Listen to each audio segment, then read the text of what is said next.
at the dinner table. Children were forced to grow up without their mother or their father. Parents who would never know the feeling of their child's embrace. Nearly 3,000 citizens taken from us, leaving a gaping hole in our hearts.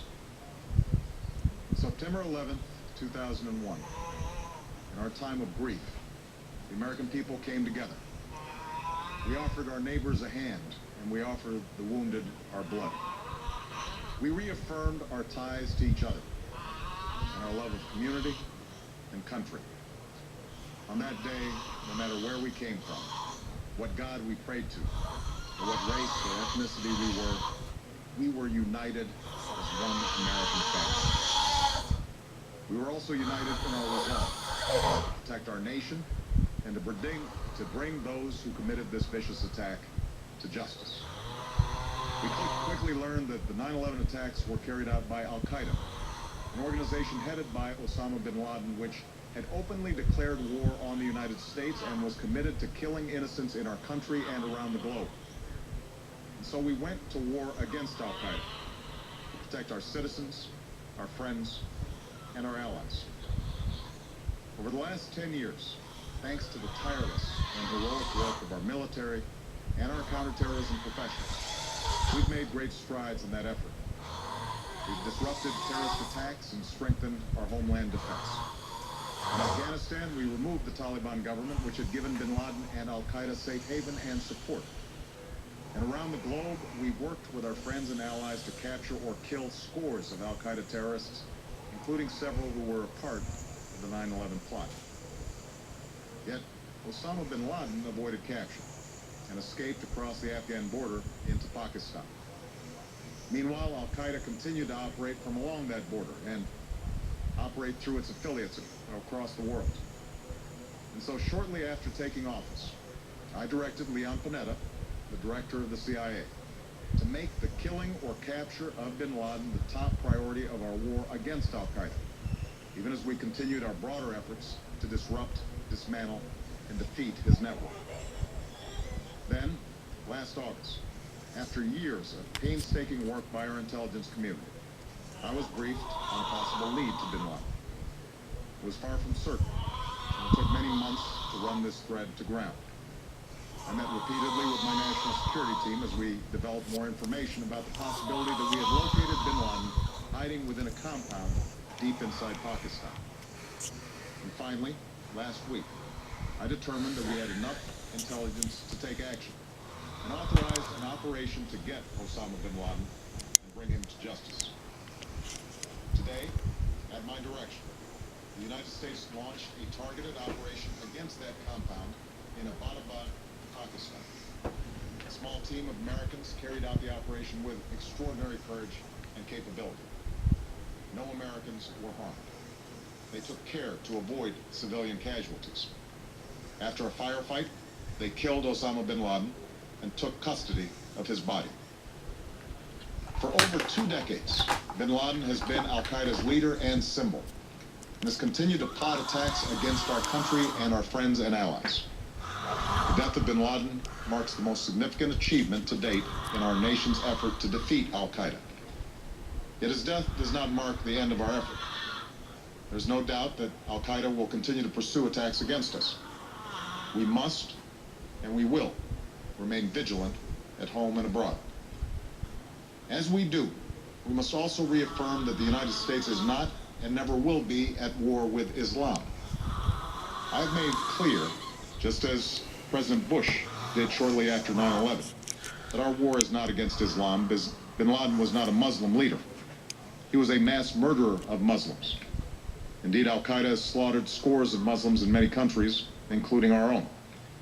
So his demise should be welcomed by all who believe in peace and human dignity. Over the years, I've repeatedly made clear that we would take action within Pakistan if we knew where bin Laden was. That is what we've done. But it's important to note that our counterterrorism cooperation with Pakistan helped lead us to bin Laden and the compound where he was hiding. Indeed, bin Laden had declared war against Pakistan as well and ordered attacks against the Pakistani people. Tonight, I called President Zardari and my team has also spoken with their Pakistani counterparts. They agree that this is a good and historic day for both of our nations.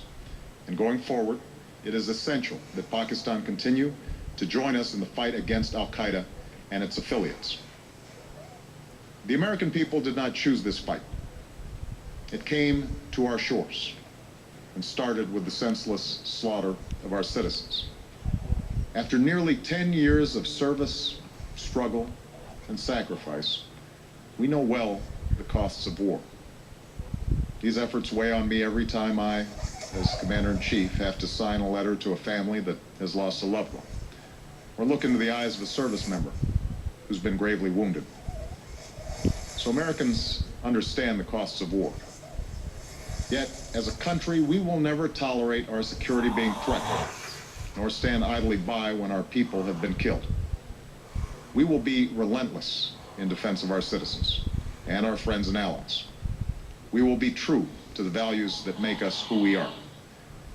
And on nights like this one, we can say to those families who have lost loved ones to Al-Qaeda's terror, justice has been done. Tonight, we give thanks to the countless intelligence and counterterrorism professionals who've worked tirelessly to achieve this outcome. The American people do not see their work nor know their names, but tonight they feel the satisfaction of their work and the result of their pursuit of justice. We give thanks for the men who carried out this operation, for they exemplify the professionalism, patriotism, and unparalleled courage of those who serve our country.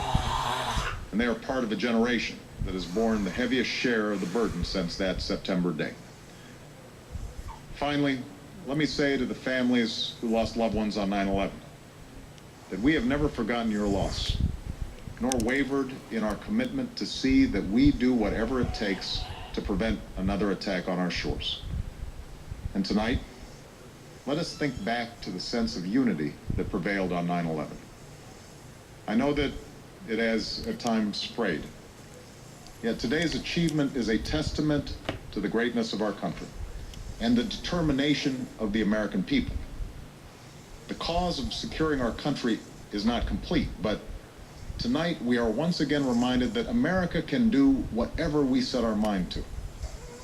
That is the story of our history. Whether it's the pursuit of prosperity for our people, or the struggle for equality for all our citizens, our commitment to stand up for our values abroad, and our sacrifices to make the world a safer place.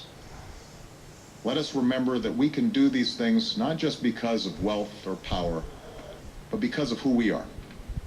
One nation, under God, indivisible, with liberty and justice for all.